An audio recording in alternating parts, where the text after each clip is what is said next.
What happens when you mix 3 years of acoustic-infused Guitar Geek history, extremely hot sauce, and me having to answer questions that I've never heard before? Well, you get the 3-year anniversary episode of Acoustic Tuesday. You want an atomic pepper, Mr. Manolino? Nah. You guys go ahead. Huh? I'll do it if you will, Lloyd. Okay. You go first. No, you go first. No, you go first. No, you go first. No, you go first. So let me explain how today is gonna work. Number one, we'll be walking down memory lane. I've compiled a list of my 10 most memorable moments from the Acoustic Tuesday show history, dating back to episode 1. Some of these moments are just plain zany, some of these moments are incredibly fun and just memorable, and some of these moments are just, well, heartwarming. So I've got tons of those queued up for you. And while I'm doing that, I'll be consuming hot sauces. And throughout the show, these hot sauces will gradually get hotter. And while I'm eating these hot sauces, I'll also be answering the questions that you asked me at asktonyp.com. So I expect this to be a very interesting episode with some detours, some twists and turns, and just so you know what I'm consuming, you gotta check out these hot sauces. The labels themselves are intimidating, especially when we get to the later ones. So here's how it's gonna work.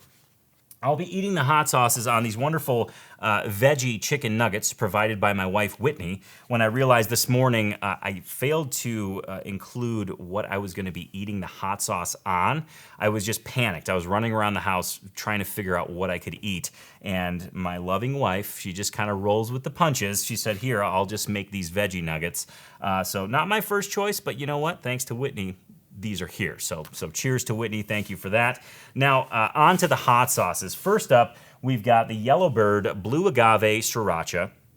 Now, this Yellowbird brand was brought to my attention by TAC family member and Acoustic Tuesday viewer, Ricky K, where he sent me one of these. So thanks to Ricky K for cluing me into these hot sauces. Next up, the Yellowbird Serrano hot sauce. Following that, another Yellowbird product. This is the jalapeno condiment. Now, this Yellowbird brand is based in Austin, Texas, and judging by what I've had so far, these hot sauces are pretty darn good, actually. And this is the one I have had before. This is the habanero condiment there. And then we're gonna switch gears a little bit. We're gonna go to the Whisker Bomb. This is from Billy Gibbons, the guitarist from ZZ Top, and he created a hot sauce line. I can't remember if he's the guitarist or the bassist. They both have beards, but beards and guitars mixed with hot sauce, I thought this was a fitting inclusion for the show. So that's up next. Following that is another new one to me, the Kaloe Kid. This is a ghost pepper hot sauce. Kind of intimidating, just the color is very red. Following that, back to Yellowbird land, we've got the ghost pepper hot sauce from Yellowbird. And then things get weird. Things get weird, Guitar Geeks. We got the Zombie Apocalypse hot sauce, which is another ghost pepper hot sauce. Following that, another Whisker Bomb, but this is their extra hot variety. Again, from Billy Gibbons of ZZ Top, guitars, beards, hot sauce, it's all there. Following that, this one has the best packaging. It's got a skeleton breathing fire. Cully's Fire Water. It looks kind of watery. This one actually scares me. I feel like a lot's gonna come out when I pour it, so that freaks me out. And then from the Hot Ones show, the Last Dab Redux. And this one is, I don't know, it's real thick. It's freaking me out already. So those are all gonna be consumed by me today while answering your questions.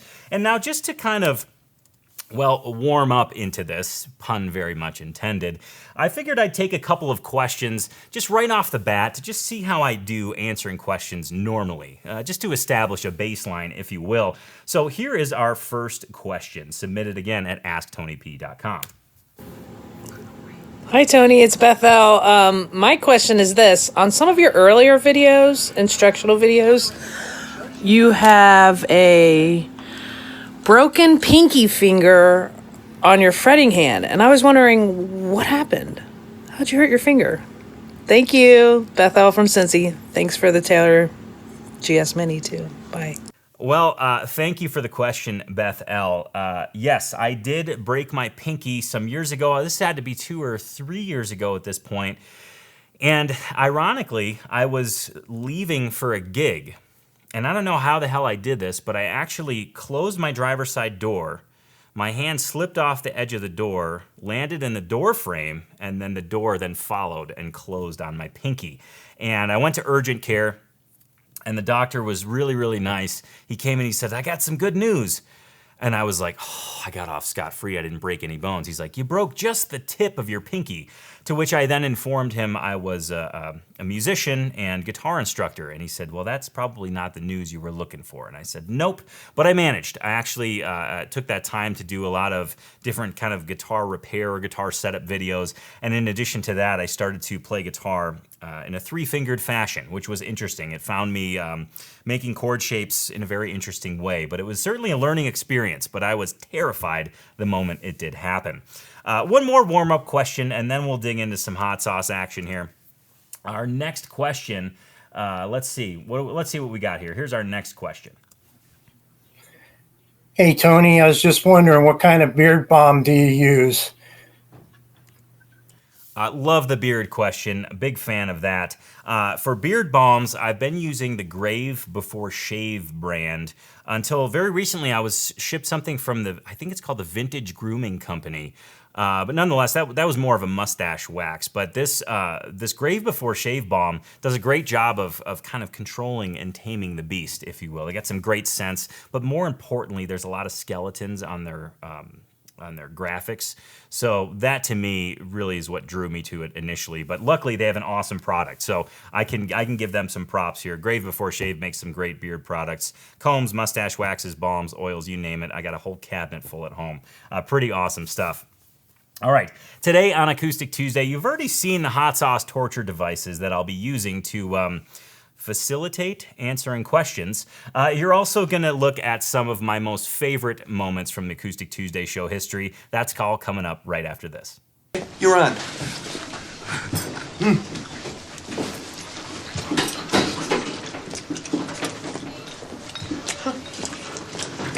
It's not so bad. It's more tingly than hot. Yeah. Welcome to Acoustic Tuesday, episode number 156. This is the show where you're going to learn about acoustic guitar gear, discover acoustic artists, and get inspired to live your very best acoustic life. As with all episodes of Acoustic Tuesday, I'm going to share with you my guitar geek list for the week. And yes, indeed, this week is the 3-year anniversary of the Acoustic Tuesday show, and I still have a guitar geek list for you. It focuses on the history of Acoustic Tuesday, and we're going to jump into that along with some facilitation from the hot sauce department. But prior to doing that, I of course have to ask you a guitar geek trivia question, and this one goes out to the diehard fans of Acoustic Tuesday who have been with the show since episode numero uno. Here's your question. Who was the first artist ever to be featured on the Acoustic Tuesday show? Was it A, Charlie Parr, B, Dan Tyminski, C, Kelly Jo Phelps, or D, Caitlin Canty? Go ahead and ponder that. Go back in the archives of your brain and see if you can remember. And at the end of the show, I'll be sure to give you the answer. Although I may be crying at that moment in time, but time will tell. Okay, well, let's dig into some consumption here. I've got a veggie nugget primed for some blue agave sriracha here. And I've got a question coming up that was submitted. Now, quick note, I haven't seen these questions before. So this is an interesting moment for us guitar geeks because I'm going to be put on the spot. I don't expect this hot sauce to be all that hot, but, well, you never know. So let's go ahead and dig into the question. Hi, Tony. Brig here. I have 2 questions. The first is you have an amazing acoustic guitar collection, and it makes me wonder, why do you have so many acoustic guitars? I understand the dobro and the resonator as they're different animals, but why so many acoustic guitars, and how do you convince your wife to let you buy them? Second, if you could only take one of your acoustic guitars with you, being stranded on a desert island, which one would it be and why? Ooh, this is a great question from Brig. Brig, thanks for asking this question.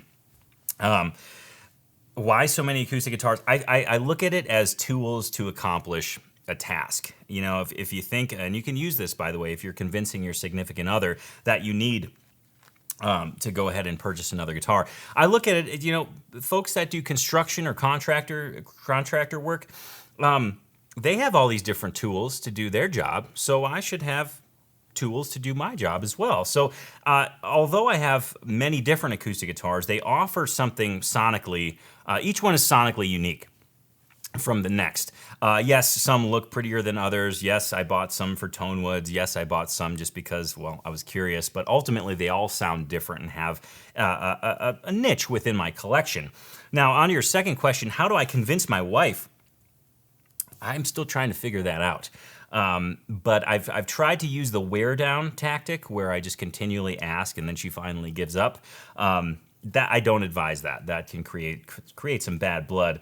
But ultimately, I think she appreciates me appreciating the guitars, and she sees the joy that they bring me. So she's in full support, and I feel like a very, very lucky man. Great question, Brig. Thank you for asking that. Now, I want to jump down memory lane here. A quick heat report from the hot sauce department. The blue agave sriracha is delicious, but by no means is it terribly hot. I feel a little heat on my forehead. Nothing significant at the moment. But let's go back to the very first episode of Acoustic Tuesday. Yes, indeed, episode number 1. We can call it the pilot. Here's a glimpse. The Acoustic Tuesday show is brought to you by Tony'sAcousticChallenge.com. Welcome to Acoustic Tuesday. I want you to know right now that you're part of history. This is the first Acoustic Tuesday episode. I'm Tony Policastro from Tony'sAcousticChallenge.com, where we're all about having as much fun as we possibly can with our guitars and expanding our quality of life through music. Welcome. You are here with myself, Noah Jacob Heckman Jr., the first, and of course, Levi, the man with the technical plan. He is hitting buttons and all sorts of mouse clicking over there, making sure that Noah and I stay on track as much as we possibly can. Pretty cool to reflect back to episode number 1 of Acoustic Tuesday. That happened 3 years ago, and the crazy thing is that Acoustic Tuesday started as just a simple idea, kind of a fun, project to work on because I'm a geek and I wanted to share my geekiness with all you other guitar geeks. And lo and behold, now it's an entire movement. 3 years later, there are so many folks watching Acoustic Tuesday, so many guitar geeks gathering every single Tuesday at 10 a.m. Mountain Time here on YouTube. It is so cool to see and humbling to look back at that first episode for sure. Now let's go to another question here, but I have to queue up another hot sauce, and this is the Yellowbird Serrano condiment. And I expect this to be a touch hotter than the agave sriracha, but I'm gonna be generous. I'm gonna put a good dab on there, and let's go ahead and see what this question is all about. Hi, Tony. So in your original music, why don't you sing more? And does your wife Whitney sing or play an instrument? This is an awesome question. This is a very good question. This is a touch hotter than the last one. So, judging by the prediction or the forecast here, I'm getting a little concerned. Why don't I sing in my original music? Singing is something that has come to me later. I would say even in the last 3 to 4 years. I actually really found myself enjoying singing, but when I first recorded my first 2 albums, I didn't sing at all. I'd never even entertained the thought of singing, not once. So both Hogsback and Driftwood, the 2 solo albums that I have, are all instrumental music.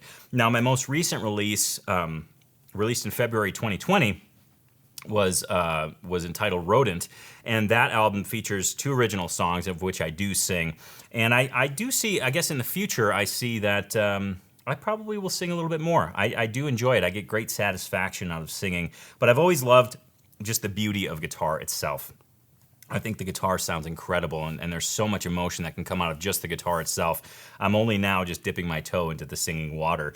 Now, as for Whitney, if she was here, she would say, no, I don't sing and I won't sing. I've heard her sing, and she actually has a knack for harmony, but I just don't think she wants to sing. She's very much a music appreciator and can love music from a distance. She doesn't have to play at all, which is nice because I know that my guitars won't ever, randomly just walk out the front door because she won't have to use them for a gig or anything. I guess it kind of works. Let's go back down memory lane here. I want to go back to an episode of Acoustic Tuesday where I discovered the acoustic guitar string that was clearly for me. This was episode number 12 when I first got my hands on a set of Santa Cruz guitar strings. Here it is. Which brings me to item number 4. This is a cool item because now the last couple weeks I've reviewed some Santa Cruz guitars, and there's a little bit of a story with this one. And I really like the sound of the guitar. I mean, Santa Cruz guitars are built amazing. They're just unreal. They're fit and finishes out of this world. But the actual feel, the string feel, was superior to anything I had played. So I was talking to Carolyn over at the Santa Cruz shop, and she said, well, those are strung with our new parabolic tension strings. And I thought to myself, I would love to try those out. So she sent me over a couple sets. She sent me a low tension set and a mid tension set. I'll explain that here in a second. And I put the low tension set on my 1935 Martin Single 017, and I put the mid tension set on my newer Martin HD 35. And wow. So huge thanks to Carolyn at Santa Cruz Guitar Company, and really the whole crew at Santa Cruz Guitar Company, Richard Hoover and everybody that works there. They do such fine work, and they've always just been so kind to me. And when I expressed interest in trying out those strings, Carolyn sent a set immediately to me, and it's been pure bliss ever since, to be honest. Those strings match nearly all the guitars I put them on. I've always been impressed by them, and would recommend you trying a set as well if you haven't yet. Now let's. I keep seeing that there's another question, and I'm getting a little concerned. We've got another question here. This is our 5th question. It comes from Dr. Dave, but prior to doing that, we're going to look at the jalapeno condiment. Now, the Serrano one was a little bit, well, it was hotter than I actually expected. But we'll see what happens with this jalapeno one. I'm gonna queue up my nugget here and then go ahead and press play on this question from Dr. Dave. Let's see what he has to ask. Hey, Tony, Dr. Dave, one simple question. How big do you think your son, Emerson Towns, is going to be? I like this question a lot. So Whitney and I are expecting a little one. Sorry, I gotta wipe my hands off here. Whitney and I are expecting the due date September 18th. Emerson Towns is my new little boy's name. He's not here yet. But how big am I expecting him to be? I think he's going to be, I'll say 7 pounds, 5 ounces. And I'll put that out there. I'm not going to put money on it because I feel like my guess is probably way off. But yeah, I'll go with 7 pounds, 5 ounces. And I also expect him, because I'm a very schedule-oriented person, I expect him to be ready on September 18th. Exactly his due date. No pressure, Emerson. Anyways, yeah, 7 pounds, 5 ounces. Great question, Dr. Dave. Always good to see you on the show. All right, let's move on to another memory of mine. And this is when I discovered an artist that I became infatuated with. And it was because of the Acoustic Tuesday viewing audience, specifically Andrew D. I got this record sent here. Boy, the jalapeno really starts to, it sneaks up a little bit.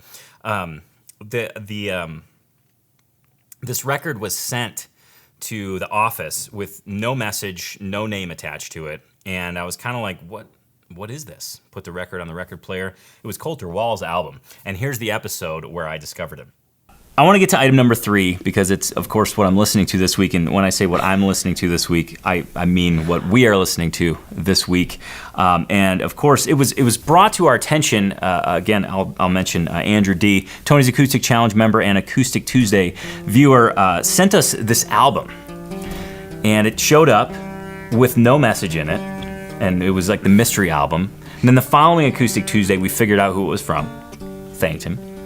And I want to thank him again because I think I've heard the best album I might hear. Of 2017? Of 2017. Or 2018. Oh. I'm okay. That's a big statement. So I'm talking about Colter Wall here. And I got to tell you, Noah, you can vouch for me here. It is absolutely mesmerizing, hypnotizing, pure, just goodness for the ears. Did I miss anything? I went home. I had to play it for the family. You did? Yeah. I am absolutely stunned. I was listening to it again last night as I was writing the show for today.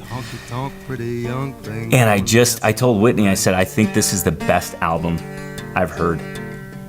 I absolutely love discovering new music, and that's really one of my favorite parts of the Acoustic Tuesday show, is to be able to look at artists maybe I otherwise wouldn't have listened to, or find new artists because the viewers, like yourself, are just saying, hey, you got to check out so-and-so. That's how I came to know Colter Wall, and I'm so happy I did. What a great moment of Acoustic Tuesday history, and really my personal music discovery history. Let's go to another question here. This question pairs beautifully with the habanero condiment. Now, I have had this one before. It packs some heat, and this is the one Ricky K originally sent to me. So I'm going to answer 2 questions on this one, which may require 2 dabs. I'm not sure. I don't know the rules. I'm going to make them up as we go. I can already feel some sweat. Here goes the question. Hey, Tony. I got a question for you. My name's Charlie. I'm a TAC member. And I just wanted to ask, there's an ad I've seen on Facebook before and after I joined TAC where you're burning a guitar. It's a great ad. I was curious, what guitar was it you threw on the fire there? Just every time I see it, I wonder, what kind of guitar is that? I'd love to know. Thanks. Charlie, that's a great... I got some fog going in my glasses. This is not looking good, by the way. I'm on the 4th of 11. Charlie, this is a great question. So the guitar that I'm using for that ad, so it was set up to look like I was taking a bourgeois guitar out to the fire pit. But it was not a bourgeois. I would never, ever, never do that. The guitar that actually went in the fire was a Squier acoustic. And I think it took 3, excuse me. I think it took 3 different guitars to get the right shot. And yeah, it was fun, but also a little bit sad, because you never want to burn a guitar per se, but it was fun to be able to do that. I do remember Colorado Kyle specifically saying, yeah, put some more gasoline on it. And me being like, are you sure? But it was kind of fun. So it was very cool. It definitely fed my inner pyro. So that was pretty darn cool. I got another question to pair with this habanero sauce. See if I can keep my glasses from fogging up. This one looks like it comes from Bruce S. And here's what Bruce asks. Hi, Tony. It's Bruce S. here from Victoria, Canada. I just wanted to ask you a quick question regarding your guitar journey. Most of us, I think, struggle at some point during the journey and wonder whether or not we should continue and so on. I'm hitting that sort of steep learning curve at this point here, and I'm just wondering what sort of things that you may have done to overcome any of those issues that you may have faced in your younger years in getting your guitar journey going. Man, this is a great question, Bruce. Wow. This is a great question, because I think regardless of where you're at in your guitar journey, you're always going to hit these moments where you feel like you're not progressing, or you feel like you're almost ready to just give up. And I definitely hit those when I was younger, but I still hit those today, far less, because I feel like now I'm much more in touch with my goals and things that I want out of the guitar, feelings that I want the guitar to provide for me. Namely, I think one of the big things is family. Dr. Dave had already asked about my son earlier, and I think one of the things that really is important to me now is making the guitar and music a part of our family at large. Whether it's me going to visit my folks or just my day-to-day at home, I really want the guitar to be prevalent in the house, and that's really helped drive me through some of those ruts and feelings like I'm not getting better. But more importantly, I make a conscious effort to try new things on the instrument. And that's one of the things that I think is difficult for a lot of players, because we feel so comfortable in what we play and what we know. So we gravitate towards those because, well, it feels good to sound good. When you try something new, that's not always the case. When you try something new, it might sound thuddy, cruddy, duddy, and thumpy and weird. So we tend to shy away from that because we don't want somebody to hear us struggling on the instrument. We want people to hear us sounding good. But that's one of the things I've really done in the last, I would say 2 to 3 years, is actually be able to,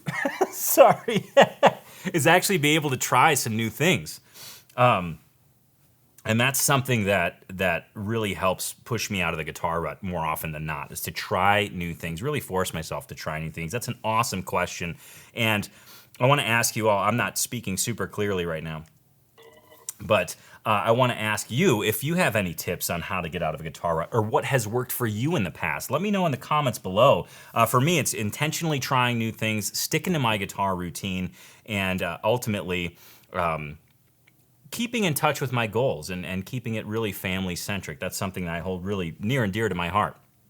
So with that, while I recover, speaking of family, we've got an Acoustic Tuesday viewing family here, and back on episode number 24 of the Acoustic Tuesday show, we launched something that was it turned into an incredible tradition. It is the Guitarsenal shirt and the accompanying Guitarsenal pictures that you've seen show in and show out here on Acoustic Tuesday, and here was the initial launch of that. So let's make history. Yeah. Should we do it? Should we make some history? Is this item number one? This is item number one. So I want to say it was Acoustic Tuesday episode 21 or 22. I featured the Guitarsenal shirt, and I actually have one here. I did put it on. These are my various uniforms that I wear throughout the day. This is the official Guitar Geek uniform. This is the Guitarsenal shirt. I featured that on a past episode of Acoustic Tuesday. Of course, if you want one, there's a link right beneath the show video that, of course, you can grab a Guitarsenal shirt for your own Guitar Geek uniform. But in featuring the Guitarsenal shirt, I thought, kind of this little light bulb went off, and I thought, I'd love to see some Guitarsenals from Acoustic Tuesday viewers. And we were figuring out, how the heck can we do this? Well, we came up with an idea, and we said, hey, if you wouldn't mind emailing us a picture where you're wearing your Guitarsenal shirt and you feature your very own Guitarsenal, your collection of guitars. And lo and behold, Acoustic Tuesday viewers rose to the challenge, and I've got 8 killer Guitarsenals that I'm going to share with you. These are your own Guitar Geeks sharing their Guitarsenals. It was a pretty awesome episode, and it certainly kicked off a tradition that we look forward to every single episode. We get to see a new Guitarsenal, a new guitar collection, more importantly, the stories behind the guitar collection. And of course, if you have a story behind your guitar collection and you want to share it with the Acoustic Tuesday viewing audience, get yourself a Guitarsenal shirt at acoustictuesday.store. Don't forget the promo code Guitar Geek. That'll get you free shipping on your order as long as you live within the United States. And then once you receive that shirt, take a picture with that shirt on amongst all of your guitars and submit it at acousticlife.tv. There's a submit link in the top menu. Once you do that, you can type in a little story behind each instrument. Maybe they have a name, maybe they have a cool origin story, but nonetheless, that comes to me, and then you'll be featured on a future episode of Acoustic Tuesday. I wanted to throw that in there to just buy myself some time for this next question, because we got the Whisker Bomb pepper sauce coming up. And as you know, these hot sauces are getting gradually hotter. I'm trying to be really safe here. I've got my mouth wiper here. This is the handkerchief I got from my friend Mercedes Carroll, who actually is a musician here in town. I actually recorded on her album. So this is my mouth wiper here. And then this wonderful hanky came from none other than the Santa Cruz Guitar Company. I got this in the very beginning of quarantine, and it is now serving as my sweat dabber for the hot sauce episode. So got to keep those separate. I don't want to mix the two up. I don't be rubbing hot sauce in my eyes. We got one more question, not one more question, the next question, I should say. This one comes from John, and as we prep for John's question, I'm going to get this Whisker Bomb. Now, I wanted to get this hot sauce because it is, well, it's Guitar Geek oriented. It's got a guitar on the bottle, so I thought that was pretty cool. This one looks like it might come out pretty fast. Ooh, a brilliant red color. It's an awful lot of sauce I put on there. So let's go ahead and listen to what John has to say. Hi, Tony. I'm John from San Diego, and my question is, why do we never see fretless acoustic guitars? We see fretless basses, stand-up basses, we see fretless banjos. Why never fretless acoustic guitars? Great question, John. And I'm happy to answer this because this is far less hot than I anticipated. I feel like this was a nice breather. Although not hot either. Fretless acoustic guitars. Yeah, interesting question. I've never personally played one, nor can I say I've No, I have seen one. I'm sorry, there's a Turkish artist that came through town with International Guitar Night. He played a fretless guitarist brilliantly. And I'm just, his name is escaping me. He's a Tonewood amp artist. He played with International Guitar Night with Mike Dawes and I want to say Jim. I can't remember the other name. Anyways, he played a fretless classical guitar. It sounded so cool, and he was able to pull such amazing tone out of it. Quite frankly, I feel like it's a pretty intimidating instrument because you simply don't know where your notes are. The frets are this wonderful guide to where you know that if you press anywhere near a certain fret, you're going to get a certain note. Not the case with a fretless instrument. With a fretless instrument, wherever you place your finger down, that's the note you're going to get. Could be flat, could be sharp, it could be really bizarre sounding. So certainly a skill that would take some time to learn. I've got a fretless banjo. You may have seen my Guitarsenal picture, or rather video, and the fretless banjo is really fun to play, but there's a lot of sliding involved because the accuracy of the tone you're trying to reach is pretty difficult because you really have no visual markers or no physical markers either. But great question, and if I can think of his name, I'll mention it here on the show a little bit later. It'll be a question that's rolling through my mind for certain. Now, I do want to take a little bit of a break here because, well, the heat's building up, and I know I've got a long road ahead of me here. What's next? We got the Kaloe Kid. Ghost Pepper. We're entering Ghost Pepper territory. But first, I want to check out a Guitarsenal from one of our very own Acoustic Tuesday viewers, a Tony's Acoustic Challenge member. His name is Z Win. He is an incredible member. He always posts fam jams, him playing with his daughter, and he's submitting two photos here. One shows the front of the Guitarsenal, the next shows the back of the Guitarsenal in true Guitar Geek fashion.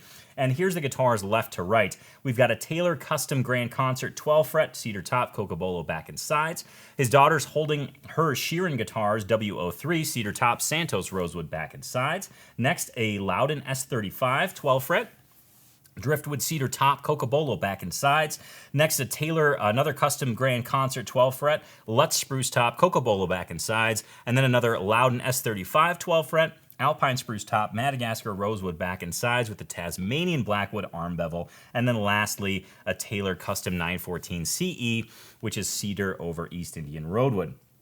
And he says, I guess it's safe to say that I like small body rosewood guitars from Taylor Guitars in Loudon. I was fortunate enough to have met both Andy Powers and George Loudon at NAMM 2020, thanks to my amazing friend Baxter from Casino Guitars. Shout out to Casino Guitars. I just actually started watching some of their YouTube videos. Great stuff. Really, really dig their stuff. Z goes on to say, thank you, Tony, for providing such structure and positivity. You've given me inspiration on my guitar journey and have so many memories singing and playing with my family. You have even shared some of our fam jams. Your words of encouragement guide us all through the intimidation of guitar playing. I'm proud to say I'm a lifelong TAC member and have encouraged others to look into TAC as well. Guitar Geeks Unite. He goes on to say this. My amazing friend made the Loudon sign out of teak and maple and was hand cut using a scroll saw. Note, guitars not pictured, because there wasn't enough room, was a Taylor Guitars Grand Concert 12-fret, Sitka Spruce over East Indian Rosewood, and a Taylor 414 Sitka and Ovan Coal, not to mention an electric guitar, Fender Kurt Cobain Sonic Blue Mustang signature model, one that I've personally had my eyes on because, well, I think Kurt Cobain is, well, he's one of my earlier guitar heroes, to be quite honest. When Unplugged in New York came out, I was blown away. Let's dig back into some questions. Now, looks like Koloe Kid's next up on my list, and kind of freaked out a little bit. This next question looks like it comes from Tina, and while I cue this up, I got to prep my little nugget here. So let's see what we got. Ooh, it's got a smaller opening. That makes me feel kind of comforted. Whoop, that just kind of shot out. That's quite a bit. All right, so let's see what Tina has to ask. Hi, Tony. This is Tina, one of your TAC members. And my question is, have you ever seen or talked to a ghost? I love it. I have never. Well, I guess no, I've never seen or talked to a ghost. Although, I do remember. Wow, that kind of catches up with you a little bit. I do remember when I ran my first marathon in 2000, I want to say 2013. I remember the last like mile and a half having a very like conscious discussion with my grandfather who had passed. I think the marathon was in 2013. Whew, I can't remember. Maybe it was 2015. It was in the last 4 years, whatever the math works out. But I remember having like a discussion with him as I was running the race, those last couple miles, and how it kind of made me feel. But I don't necessarily think I spoke into a ghost per se. It was more speaking to the memory of my grandfather. But no, I can't say I've ever seen or talked to a ghost. Maybe that'll change. Maybe that'll change in my future. I certainly like horror movies, so I'd like to think I'd be prepared, but who knows? Who knows? We got another question here. Now, the title of this question, now, just for the record, I haven't seen any of these questions before. So the title of this question is Shave Question. I don't know what it's about, but let's see. When is the last time you shaved? I love this question so much. For all of you following along and eating hot sauce with me, don't breathe in when you consume. It's got this astringent quality. When did I last shave? March of 2013 is when I last shaved. And I remember this date because I'll tell you the story here in just a moment. Wow. So the story goes as follows. I was hired to do a house concert to accompany Connor Garvey, a great singer-songwriter, on Dobro. And I was like, oh, I got to get ready. So definitely didn't run the marathon in 2013. It was much later, probably 2015 or 16. Anyways, so yeah, I was hired to play dobro with Connor Garvey, great singer-songwriter, lives out on the East Coast, and I was trying to get all nice and ready for the show. House concerts, you want to dress nicely, look nicely, presentable. You're in somebody's home, and I was trimming my beard, much shorter at the time, and I just took a huge divot out of my beard, like a huge dent, and I thought, there's no recovery here. So I just shaved it all off, and from that moment on, March 2013, I don't remember the exact date, it was right around, I feel like it was right around St. Patrick's Day. I was like, I'm not shaving again. So March 2013. Now I've trimmed since then, of course, but I have not full on shaven my to bare face there. Great question. One that Whitney is probably curious of the answer to as well. But I think she knows that story. If she doesn't, she does now. All right. Just to give me a little breather here, we got another ghost pepper one coming up from Yellowbird. Anyways, that's coming up next. But I want to go back to the very first year anniversary show of the Acoustic Tuesday. We actually got a cake because I didn't think we would make it to episode 52. Here we are in episode 156. Holy smokes. But here's the very first year anniversary show of the Acoustic Tuesday show. On Acoustic Tuesday, episode 52, well, Acoustic Tuesday turns 1 year old. Yes, indeed, we have celebrations in order. In fact, we've got a ton of awesome stuff waiting for you, and what birthday party would be complete without gifts? I've got 2 awesome gifts for you. All that and more right after this. Now, I am here, you are here, let's get comfortable and let's get festive because you know what? Acoustic Tuesday is officially a year old and I am so pumped. And I'm just looking around, I gotta take these glasses off. Looking through these glasses is kind of like looking through your neighbor's blinds. Not that I have any experience in that department, but I need to see around because of course I'm not celebrating alone. I am here with none other than Noah Jacob Heckman Jr., the first expert party planner, expert party coordinator, and of course cake getter as well. Noah, cheers to you, buddy.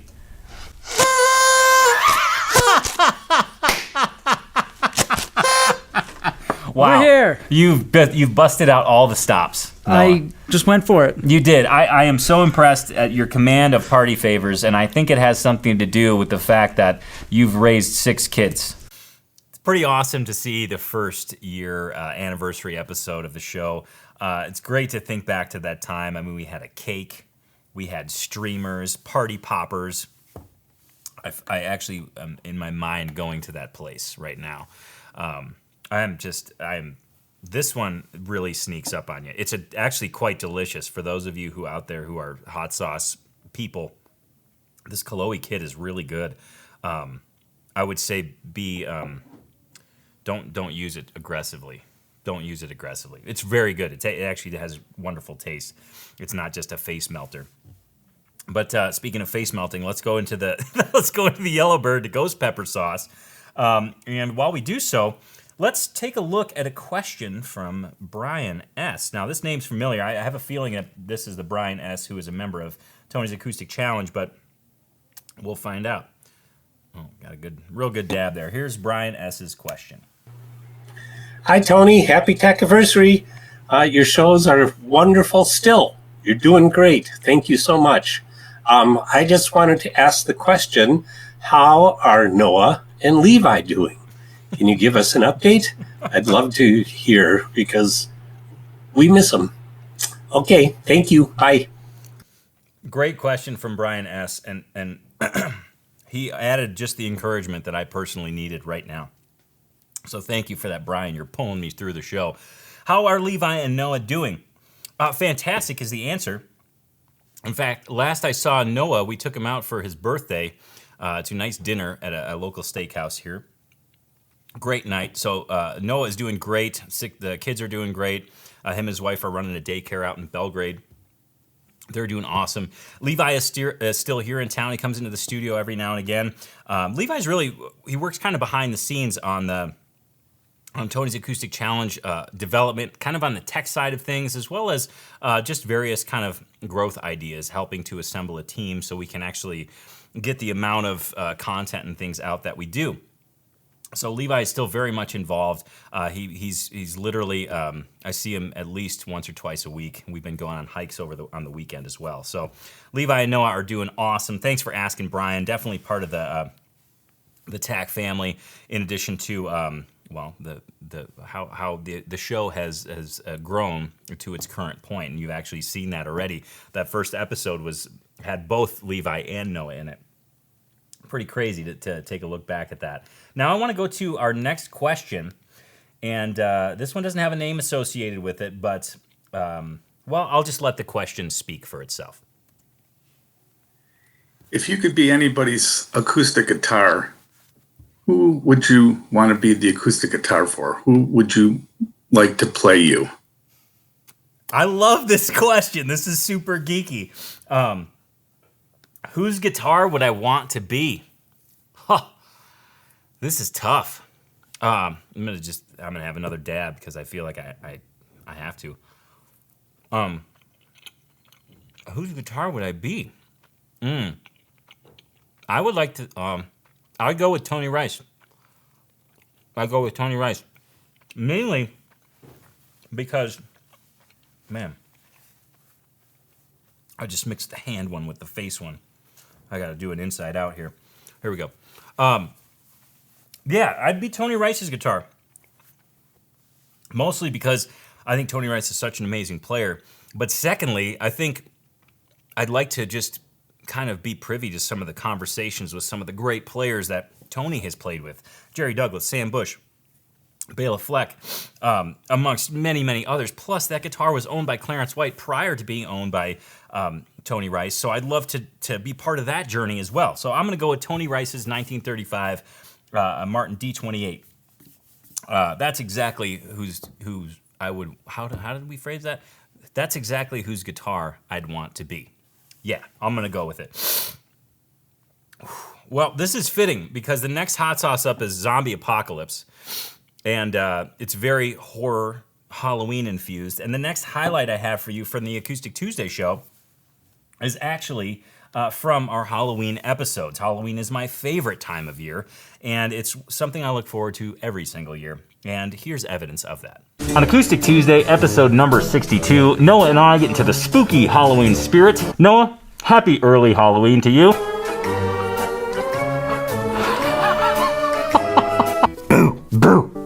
Happy Halloween from Acoustic Tuesday. This is our Halloween episode. Halloween is my favorite holiday of all of the holidays because I love all things creepy. I love horror movies.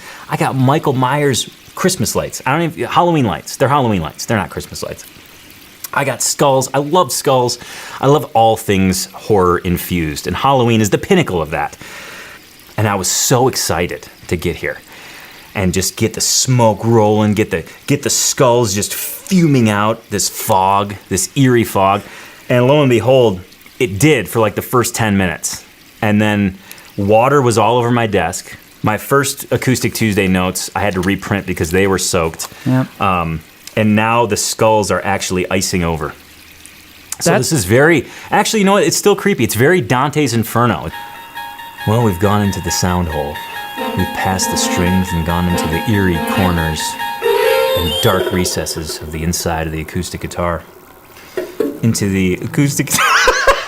We've taken the episode out trick-or-treating. We've filled up its pillowcase with candy. We've fed it all of that candy, and it is now in a sugar coma, nestled sweetly in its bed, still dressed up in its Halloween spooky ghoul costume. So to all you goblins and ghouls, I want to thank you for tuning in today. Yes, indeed, it's true. I love Halloween, as you just noticed. Now, I want you to think, for you Acoustic Tuesday viewers who have seen quite a few of the shows, what's your favorite episode? What's your favorite Acoustic Tuesday memory? Maybe it's today's show. If that's the case, let me know in the comment below. But really, whatever the case may be, please let me know in the comments below. I'd love to hear from you.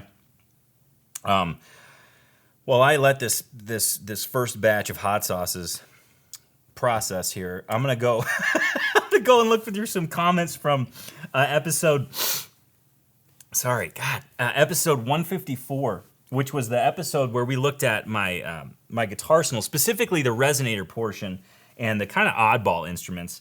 And I keep getting like little waves. Get some great comments on there, and our first one comes from Tim K, my friend from Canada here. He says this: great episode, Tony. Thanks for sharing my updated guitar arsenal. His guitar arsenal picture was actually featured in that show. The Martin D21 Special is in the shop getting a great setup and an Anthem SL pickup installed. It'll be good to go for open mics once we're allowed to have them again post-COVID. After watching this episode, now I want a resonator. Oh, the gas. I love it. Love hearing from you, Tim. And I'm glad to hear that you'll be ready to go come open mic time, because I know that just from the videos you've been posting, you're ready to share that voice with the world, man. It's good stuff. Our next comment, comes from someone by the screen name They Call Me Sir, and he says this: sorry, Tony, but you live closer to Oiler country than Chi-Town. In your heart, you want the Oilers to win. Winky face. I have to say, watching the Hawks play the Oilers was awesome. Now, I grew up in Chicago, so that's where my allegiance to the Blackhawks comes from. I can appreciate the Oilers big time, and I know I might have said I hated Connor McDavid before. I'm going to retract that statement. I really admire Connor McDavid. I think he pretty much owns the game, and more importantly, I really wish he was on my team. But he's not. So playing against him is totally terrifying. In fact, of all the goals that Edmonton scored in that series, Connor McDavid was on the ice for 11 of them, which is staggering. He's such a difference maker. Anyways, I do have appreciation for the Oilers, but yes, I am a true 100% Chicago Blackhawks fan. Always will be. Love that team so much. But again, appreciation for the Oilers. Glad to see the Hawks moving on. I'm sorry that the Oilers lost. Our next comment, man, the nose just keeps running. The next comment comes from Jess Jones, who I believe is from Indiana, if my memory serves me correct. Jess is a great singer-songwriter himself. In fact, he's got an album out on Bandcamp, if I'm not mistaken. And Jess, if you're watching, if you could just throw that link in the comments, I would appreciate that. I would love for people to hear your music. Great, talented singer-songwriter. But Jess says this. He says, named your new son after Towns. Much love. Indeed, yes. Whitney and I settled on the name Emerson, and then I said, what if his middle name was Towns? Towns Van Zandt is a songwriter that I have looked up to for ever since I got into music, the guitar playing specifically. I just love the way he crafts songs, and his story is an interesting one too. So yeah, that's how the name came to be. Just two names we really like the sound of, Emerson and Towns put together. Emerson Towns Policastrum. He'll be here on September 18th. He will. Our next comment. I cannot stop my nose from running. Good thing I got this roll of paper towels here. Our next comment comes from Dr. Dave, who you actually saw already. He asked me about Emerson, actually. And Dr. Dave says this: another awesome episode today, Tony. When you were first discussing resphonics, I can't read apparently with the hot sauce. Tony, when you were discussing the first resophonic, you mentioned you got it around the time you moved to Montana in 2008. Believe it or not, that made me wonder how old Aiden is, my other son. As if you're totally clairvoyant, you answered that question later in the show, around 24 minutes and 20 seconds. Absolutely amazing. Also, congrats on on picking a name for TNT, the next Tony. Cheers to you, Whit, and Emerson Towns. Thanks for bringing up the Billy Carding and the Biscuit Burners. My friend John Doan, whose Cascadeville album I sent you back in May 2018, I recall that, introduced me to the Biscuit Burners a few years ago. John is a pretty tasteful resophonic player himself, along with anything else that has strings. By the way, for my preference among the resonators, it's a toss-up between the Bellbeard and the Mule. They have strikingly different looks and tone, but I love them both. The full rich sound of the Beard with all its overtones is stunning. The story of acquiring the Mule while you had it on review, coupled with the Charlie Parr imagery, make that one very special. And the Emerald Amicus is in a league all by itself. Very cool. Thank you for your comment, Dr. Dave. And yes, indeed, it was actually really fun to dig into those resonator guitars. It was nice to hear them all compared and realize why I have each, because they do sound so darn different. And then I have one more comment, and I kind of already answered this before, but I'll give it another crack. This comment comes from Biospheres. The number one question: where in the world do you find a significant other that allows you to buy /invest /hoard so many guitars for the benefit of the human race? I'm single now, and for so many years, but I still hear in the subconscious that scratching of the blackboard. Oh no, you don't. I gotta say, I feel extremely lucky. Whitney has been so supportive of my guitar habit. We'll call it a habit. I was gonna say addiction. We'll call it a habit. It's a good, healthy habit. Yeah, Whitney's just been so supportive, and I think ultimately she sees that it brings me a ton of joy to play different instruments, and really, I just get excited by guitars. I just do. Just like all the guitar geeks that watch the show. Every time I get a new one, it's like another piece of the puzzle, and I get closer to the puzzle's completion. It's an 1,000-piece puzzle, by the way, so it's going to take a while for my puzzle to be completed. But nonetheless, I keep acquiring guitars. I want to thank everybody for all the comments, and for those of you leaving comments on this show, thank you. For those who left comments in past shows, thank you so much. One of the great joys of the show is to see Guitar Geeks connecting in the comments below, so thank you very much for that. Quick update in the mailbag. Speaking of Guitar Geeks connecting, I've got a couple of items I just want to share with you briefly. I got my quarterly dose of Humidipacks from Boveda. These came in. This will get me through the winter. I've gone to the bulk packs because I don't like wasting all that packaging. So that's pretty awesome. The next thing comes from Albert D. He sent me this wonderful note and a spread from the newspaper that was about Robert Johnson. When he got this actually on his visit to Tennessee. And here's what his note says. He says, Tony, in July I was visiting in-laws in Germantown, I think that says Germantown, Tennessee, and the paper ran this article on Robert Johnson. It was a little different point of view, so I thought you might enjoy it. I came to be aware of Robert Johnson through Tony's Acoustic Challenge and Acoustic Life. Just one of the many new things I've learned since discovering TAC. Albert D. So awesome. In fact, Albert D. you probably saw last week his Guitar Gratitude. Short, sweet, to the point, and totally perfect. And then the final mailbag arrival is right up my alley. I mean, the Hawks just did beat the Oilers. I'm not trying to rub it in. I'm just trying to establish context here. And this came in the mail. And I thought, wow, this is stellar. This is awesome. And then I turned it over, and I thought it just got more awesomer because this is a Dennis Gilbert jersey, and it's actually signed. You can see it in the number 9 right there. And this wonderful note came along with it from Patrick S.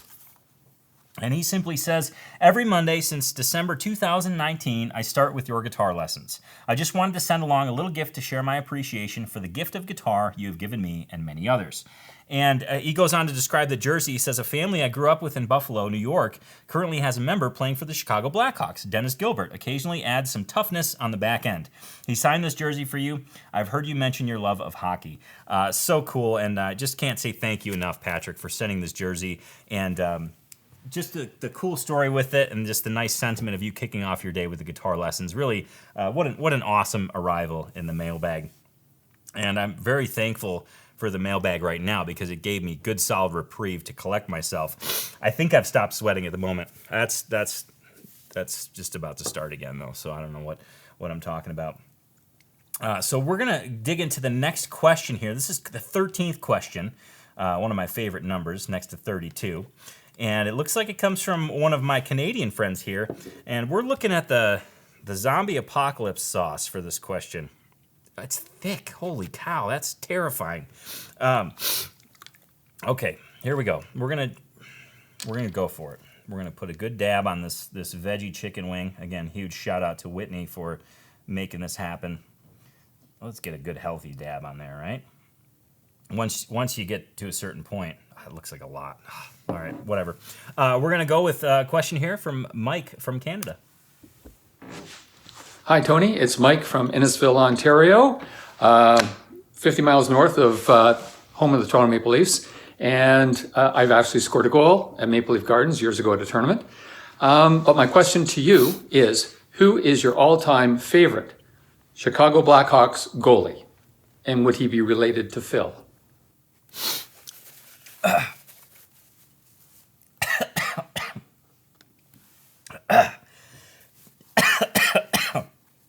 This is a really good question, Mike. And I have to collect myself for a second. First of all,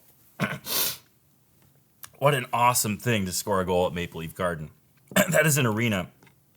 I think just having this hot sauce open is making me sweat, and the fumes.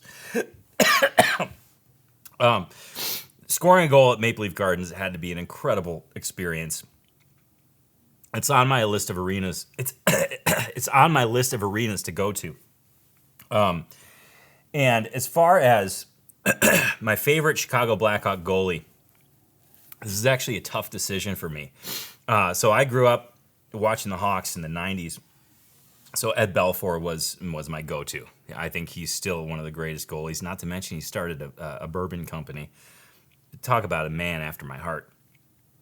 I idolized Ed Belfour. I had all the pictures, all the posters in my room. I had the pads. In fact, I found a young picture of me. Holy cow.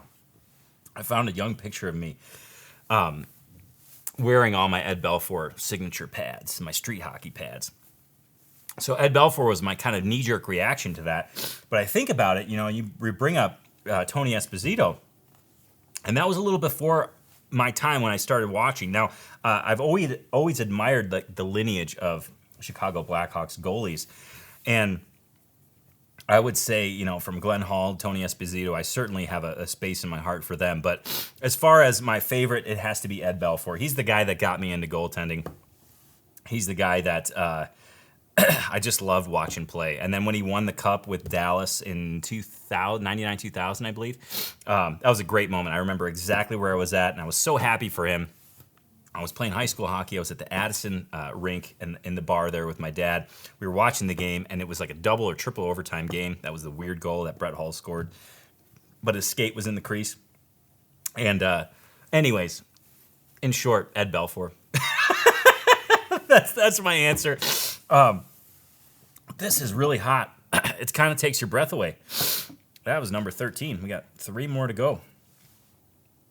All right, but before we get into more hot sauce, I need a break.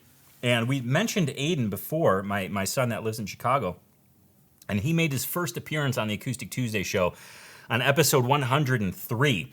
And I'd love to share that with you right now because that's definitely one of my fondest memories of the Acoustic Tuesday show.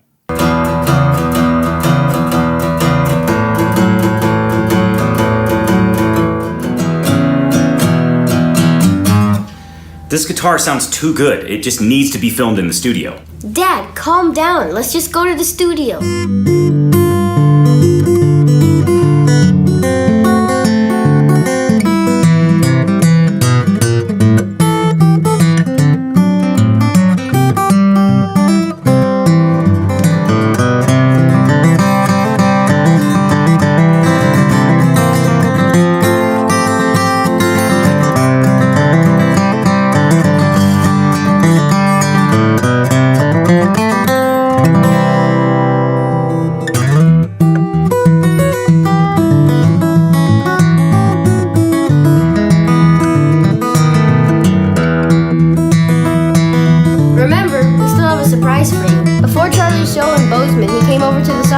And as guitar geeks, of course we geeked out and played guitar. He even put the Beard decaphonic sidecar through its paces.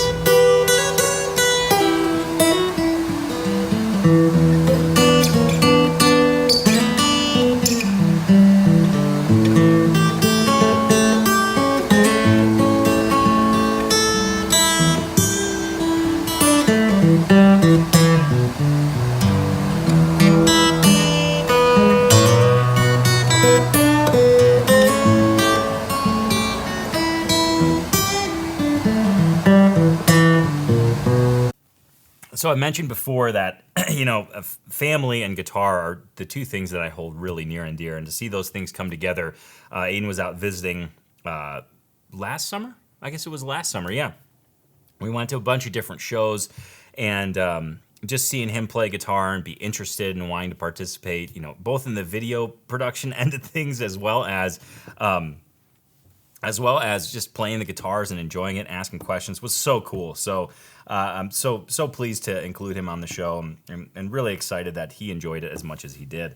Now, we have another question, and I'm starting to get the more I see the questions pop up, I'm actually getting scared. This is question number 14, and we're going to be sampling the Whisker Bomb hot pepper sauce. This is the Half Mercy hot sauce, and I tried to look at the ingredients, and they're pretty sneaky. They say peppers, vinegar, and salt. They don't say what kind of peppers. They don't even say what kind of vinegar. I don't even know what kind of salt it is. It doesn't matter. It's probably pretty hot, judging by the color. It's pretty red. It's pretty aggressively red. So I got a question here queued up. Yeah. Question 14. I don't have a name on this one. We're gonna just do a little. Hi. How are you? Hello. Okay. Judging by the smell, it's gonna rip my face off. Here goes nothing. Hey Tony, for beginners and for intermediate guitar players, which guitar do you think is best, Martin or Taylor? I'm interested to hear your answer.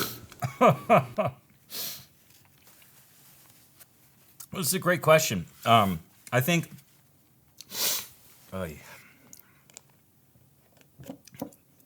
I was oying at the hot sauce, not at the question. The best guitar for beginners, Martin or Taylor. This is a tough one because I think both companies offer great guitars in a wide array of price ranges. But I think, I gotta be honest here, I think Taylor takes the cake here. Between the GS Mini, they also have the Academy series, plus the 100 and 200 series. I feel like Taylor offers the widest array of quote-unquote beginner guitars. It's a tough term to use. But I think Taylor does offer the best in that beginner category from price, but also to playability. I've noticed that Taylors generally come set up lower. They're much easier to play, and I think the sound. Excuse me. I think the sound's fantastic. This is a good hot sauce, by the way, but it's a late bloomer. We'll call it a late bloomer. That's a technical term, where you eat it and you don't think it's that bad, and then it sneaks up on you. Yeah, I would give Taylor the nod in that category. That's a good question. Tough to say because it does depend on the individual model, but in terms of offering, we'll give Taylor the tip of the hat there. Now, a common question that gets asked is like, what's the deal with the hockey jersey, dude? In fact, I see comments a lot like, dude, you look goofy in an oversized hockey jersey. Bottom line, I'm a Chicago Blackhawks fan, but the jersey, me wearing the jersey on the Acoustic Tuesday show does have an origin story, and I'd like to share that with you just to kind of put some of the rumors to bed here. So it has to do with how good the Hawks do, but here I explain it back in episode number 117. Well, I have changed. I've donned the more Blackhawk regalia because I'm thinking the more items of fan, the more items I wear, the better the team will do. So pretty soon I'm just going to be like that kid on the Christmas Story, just in all the Blackhawks memorabilia and like jerseys, just trying to get them to do just a little bit better. I love the Hawks.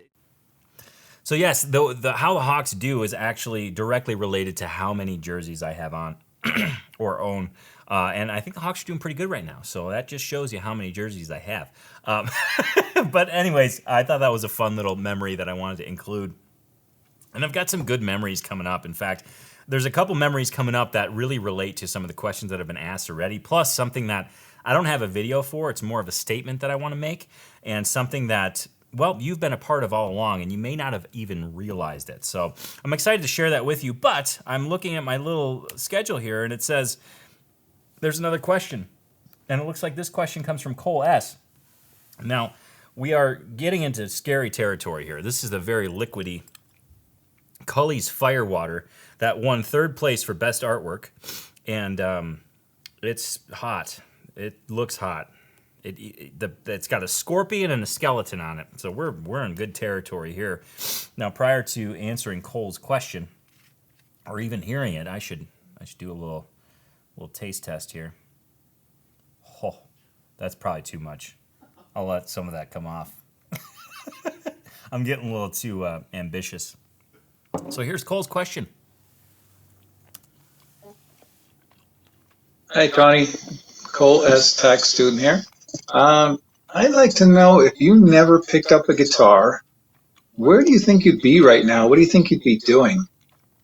How different do you think your life would be? Let's try that one on for size. Well, Cole, that's a heavy question. It pairs mightily with this heavy hot sauce. Hold on one sec.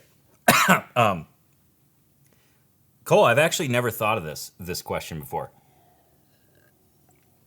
Because, holy smokes. Because I can't... I can't imagine my life without a guitar in it. If I never picked up the guitar, what would I be doing? Holy smokes. I mean, this goes back to every job I've had since I was 20 has been in the music industry, working at guitar stores, starting at the Old Town School of Folk Music, and then moving to Montana and working at Weber Mandolins, and then moving to Bozeman proper, working at Music Villa, and then, of course, Tony's Acoustic Challenge. Everything I've ever done has been surrounded by guitar.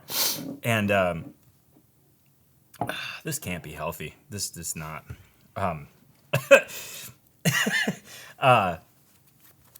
So I can't imagine where my life would be. I mean, I'm trying to think of even the job I had before working in a music store. I worked at a Trader Joe's grocery store in Chicago, and I hated it so much I would hide in the refrigerator. I literally hid in the refrigerator because I didn't want to be a cashier. My lips are on fire. And so I mean, Cole, I honestly can't imagine where I would be without guitar. I don't even want to. It's scary to even entertain that, because to me the guitar served as it started out as a great hobby and a great source of passion for me. But it really saved me. I mean, I didn't know what I was doing and then the guitar came into my life, and all of a sudden I was like, this is it. This is my thing. So, gosh, where would I be? I don't know. I worked all sorts of weird jobs. I worked at a greenhouse. I literally made dirt. I just mixed different dirts together and made other dirt that was good for plants. I worked at a grocery store. I worked at a furniture place. I worked at I worked at the Sports Authority in the footwear department. That might have been rock bottom. Actually, I worked with some really fun people. It was just, footwear. I felt like Al Bundy. But and then I worked at a gym. I worked at a gym through college as well. But I don't know where the hell I'd be without guitar. I can't even entertain a guess, because everything that I think is awesome that has come into my life seems to be related to the guitar in one way or another. And that's pretty profound. It's something I'm actually realizing right now as I'm saying this. It's like, God, since I was 20, everything that I've done has revolved around music, guitar, or something like that. So I'm just incredibly grateful that the guitar has brought so much into my life, and that I can't imagine myself without it. And speaking of the guitar coming into somebody's life, one of the cool things that we started doing on the Acoustic Tuesday show right around episode 100 is sharing some acoustic life stories of Tony's Acoustic Challenge members and how the guitar has impacted their life. And there's one that stands out to me because it's a question. Well, I'll just let you see the story. This stood out to me. It hit me right where all the feels are. And here's Kathy's acoustic life story. Well, it's kind of hard to pinpoint because it seems like I've always kind of wanted to play guitar. Even when I was a little kid, we have pictures of me holding guitars at different ages. I was really into Hart and Nancy Wilson, and just thought that Nancy Wilson was amazing. I kind of wanted to be her. So I ended up buying a Flying V, but I never really went too far with it. There were little fits and starts throughout. So it was a good 30 years that I was just kind of maybe playing a little bit here and there. But when I was 47, my husband gave me a gift certificate for guitar lessons. And it was funny because on the envelope he wrote, "Catherine, can you still rock?" And seeing the envelope, like I always go back to that silly envelope. But I'm getting verklempt just talking about it. But yeah, when it said, "Catherine, can you still rock?" And I looked at it and I just thought, yes, maybe I can. And so that was kind of what was lacking, I think, for a long time, was just like, I'm too busy, I can't. Or, other reasons why I just didn't have the confidence, I can't. Or I didn't really know anybody who was encouraging it. Well, I started playing with a group of people, guitar geeks in the area. Initially, it was something where, I knew I would want to, but there was probably a little part of me that was thinking, oh my gosh, am I up for this? Or will I be good enough? And I loved it from day one. We just clicked. I felt like these people are into music like I am, and it was so much fun. And even after we finished what we had kind of planned to work on, we just hung out and just jammed and sang together. I was on a high, when I left and was driving home, just kind of with a feeling like, wow, I can do this. It's something I guess I never imagined that I would be doing, or could do, or would have the opportunity to do. And so it finally feels like, here we go with the waterworks. But like that gal who wanted to be a musician for so many years is such as it is. She's doing it now. I'm Catherine Stevens, and this is my acoustic life story. So that was Kathy's acoustic life story, and I think the reason it hit me so hard emotionally, really, was just the fact that, I never want to see any guitar geek doubt their ability that they could still rock or that they could still have it. And I think Kathy's proof that she does still have it. She always had it, and now she's really tapping into that, and it's so cool to see her flourish within the Tony's Acoustic Challenge community, and also just going to jams and hanging out with folks. Now, obviously, that was filmed way prior to quarantine times and things like that, but so cool and so inspiring to see. And I really hope her story helps others that might have that little inkling of self-doubt, or maybe a large inkling of self-doubt, to just know that, yes, you do still have it. You've had it all along. You just got to make that choice and jump in, just like Kathy did. And it's so cool. It's such a cool story. What a great moment. I got another moment here while I recover. I'm getting ready for this last dab, and it's like I'm just reading some of these labels during the videos. This one, the last one I did, the Cully's Firewater. Here's the description. I didn't read this prior to eating it. From the fiery pits of hell, we bring you Cully's Firewater. The fierce bite of Trinidad Scorpion Butch Tea meets the burning heat of the Smoke and Ed's Carolina Reaper. This is Cully's hottest sauce ever. Yeah, it is. It's the hottest sauce I've ever had at this point. But anyways, one more fond memory I have, actually I have two more, but we'll get to the other one later, was the integration, or the introduction rather, of the Versus episodes. On episode 137 and 148, we did Martin versus Taylor and Martin versus Gibson. And this was really fun to not only dig into the companies themselves and do research on the companies, but also to hear and entertain all the opinions that various guitar geeks have. So cool, such a great moment, and here are some clips from that. After round 7, we've got Martin guitars sitting at 4 points. We've got Taylor guitars sitting at 4 points. It is a deadlock tie. These two guitar manufacturers are neck and neck. We've gone through 7 different rounds, focusing on a category in each round. And at the end of these 7 rounds, they've come out in a deadlock tie.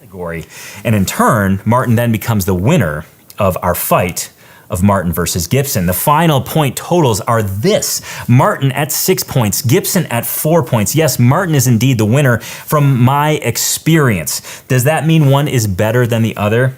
Certainly not. Both of these guitar companies are extremely capable and produce some very fine instruments, but again, given these 7 categories, I do have to declare a winner, and that is Martin. Pretty cool to see those Versus episodes take off, and I have a question for you. And now, for those of you who've been watching the show for some time, maybe this is your very first show. If so, welcome to the family. But I'm curious as to what's an episode that you want to see. Is there a topic that you would love to see me cover on the Acoustic Tuesday show? If that's the case, please let me know in the comments below. Or to be directly related to that last Acoustic Tuesday memory, if there's a Versus episode that you'd love to see on the Acoustic Tuesday show, again, flood the comments with your ideas. I'd love for us to kind of co-create this next wave of Acoustic Tuesday together. Moving on to our final dose of questions. There's 2 questions here, 16 and 17. We're going to be sampling the Last Dab Redux. And this comes with a warning of not to overdo it. Oh, it's wanting to come out of the jar already. Oh, this is a thick sauce. Holy buckets. Whew. It smells hot. It smells hot. This next question just says Father Q. So it could be... That seems like a lot. I don't know what I'm doing. We're going to find out, aren't we? This next question just says Father Q. So let's see what this question is all about. Tony, what is the most important lesson you learned musically from your father? That's a great question, by the way. What's the most important musical lesson? Whoa. I learned from my father.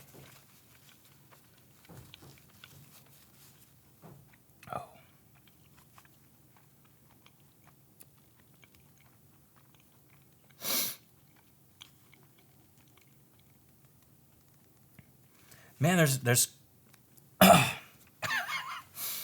there's quite a few actually. Whoa. The first one I would say was really to just have fun. I think this was. Oh.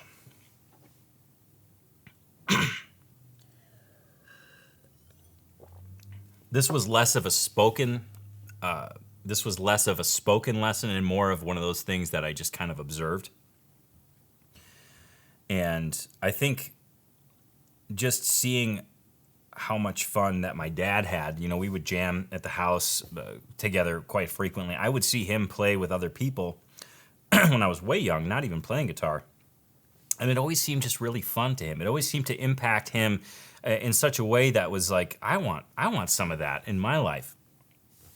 And I think that that right there is probably the biggest lesson that my dad taught me in playing music is just have fun and just enjoy it.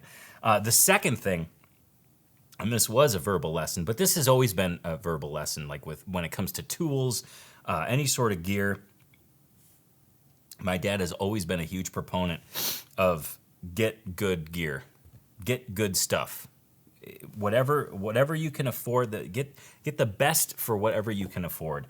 And yeah, I know this is a little bit more gear related, but it's true. I mean, I love the fact that I can go to a guitar and pick it up and know that, man, this really brings me joy and it's going to last. It's a nice piece of gear.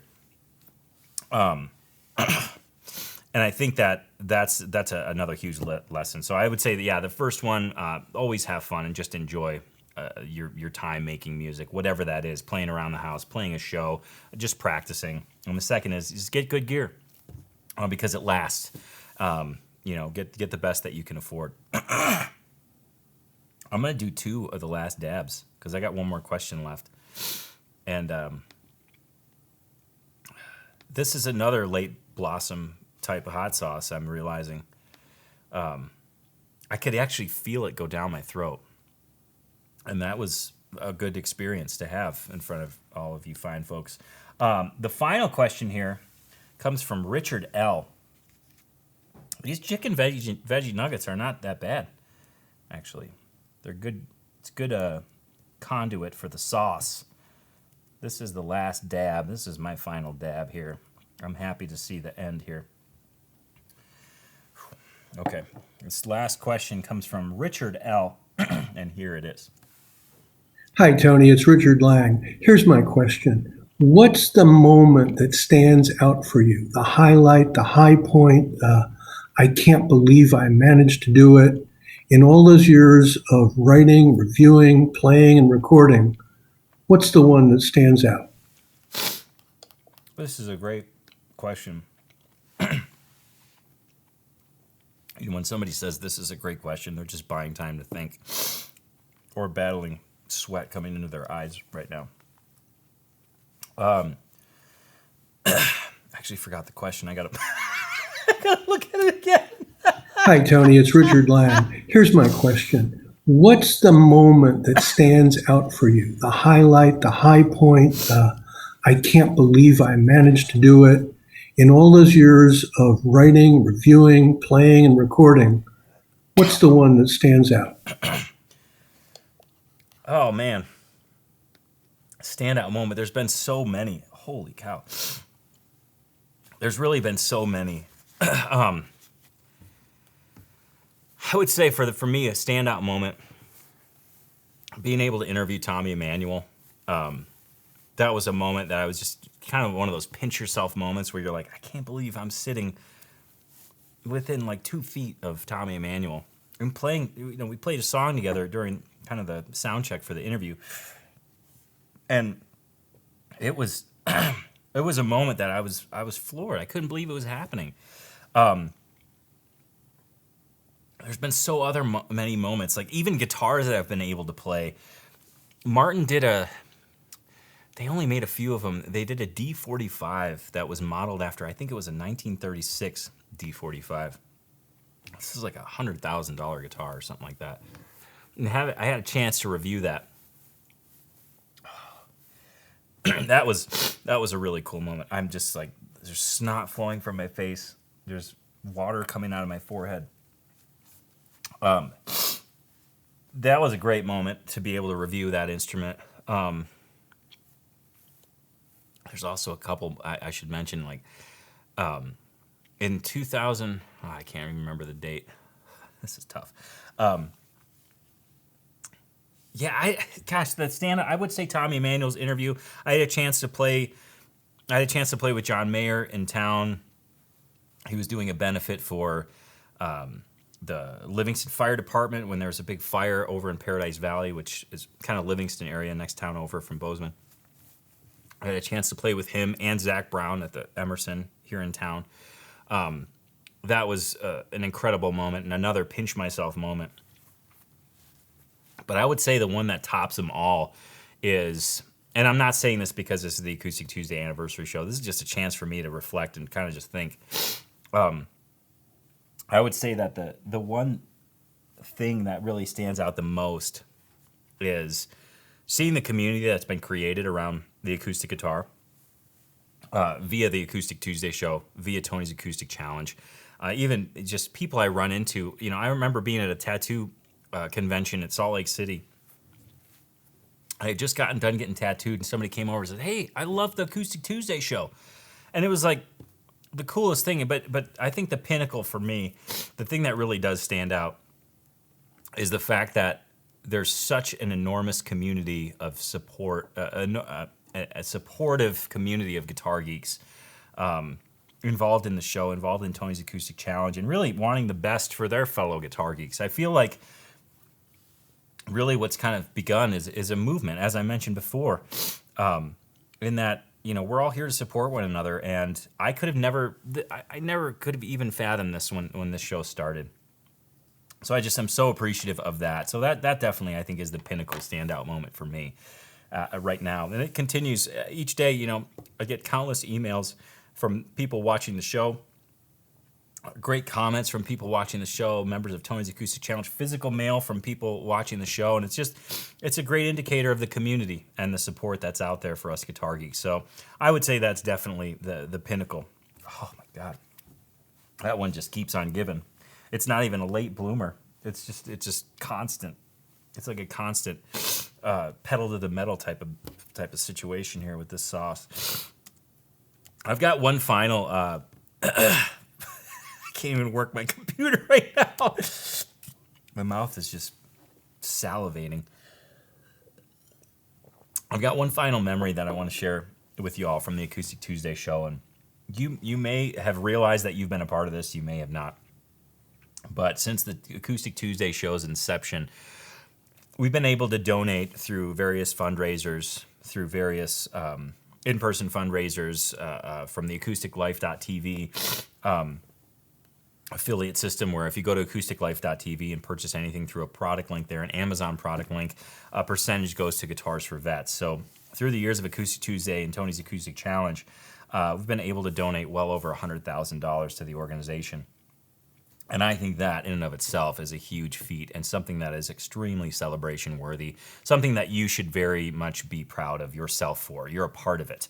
Whether you've watched the show and simply garnered awareness about the Guitars for Vets organization, whether you've shared the show with a friend and they've discovered Guitars for Vets through the show, or whether you've gone to an Acoustic Life Festival or taken part in our Acoustic Tuesdays for Vets specials, you've helped do that. And I think that's something that is incredible and very much a celebratory occasion. So thank you very much for that. And thanks to Guitars for Vets for the amazing work that they do. Thank you for your involvement. Again, whether that's spreading awareness, monetary donation, or just simply sending a guitar their way or asking if you can get involved. I think that's one of the things that really stands out as a shining moment of Acoustic Tuesday's history, is to be able to partner with a company that does such great work, a nonprofit that does such great work that aligns so closely with our community values and the encouragement that we'd love to see for all guitar geeks out there. Pretty amazing stuff. Now, we are going to wrap up the show, and I'm going to stumble through this trivia question. Just as a quick reminder of what your question was from the beginning of the show, it does relate to the Acoustic Tuesday show and its history. Your Guitar Geek trivia question was this: who was the first artist ever to be featured on the Acoustic Tuesday show? Was it A, Charlie Parr, B, Dan Tyminski, C, Kelly Jo Phelps, or D, Caitlin Canty? Well, if you answered B, Dan Tyminski, you're correct. And if you needed a quick refresher, here it is.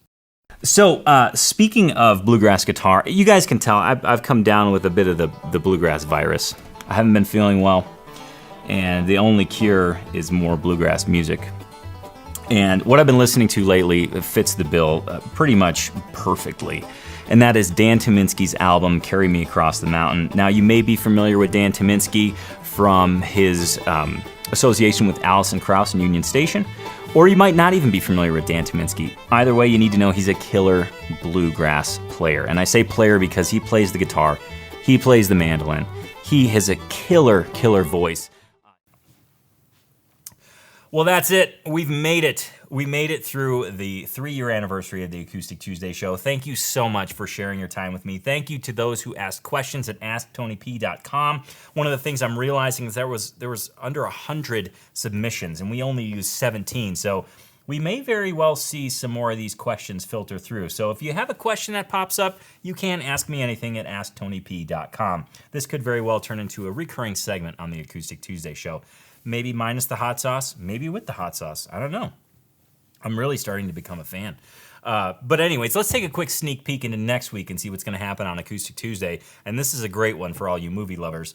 Next week on Acoustic Tuesday, I want you to grab some popcorn, get yourself a comfy chair, because I'm going to share with you the best feature films to feature the guitar. You'll laugh, you'll cry, you'll have a whole new list of movies to watch with the family. Yes, indeed. It's all about Hollywood next week on Acoustic Tuesday. Remember, you can catch the Acoustic Tuesday show every single Tuesday at 10 a.m. Mountain Time.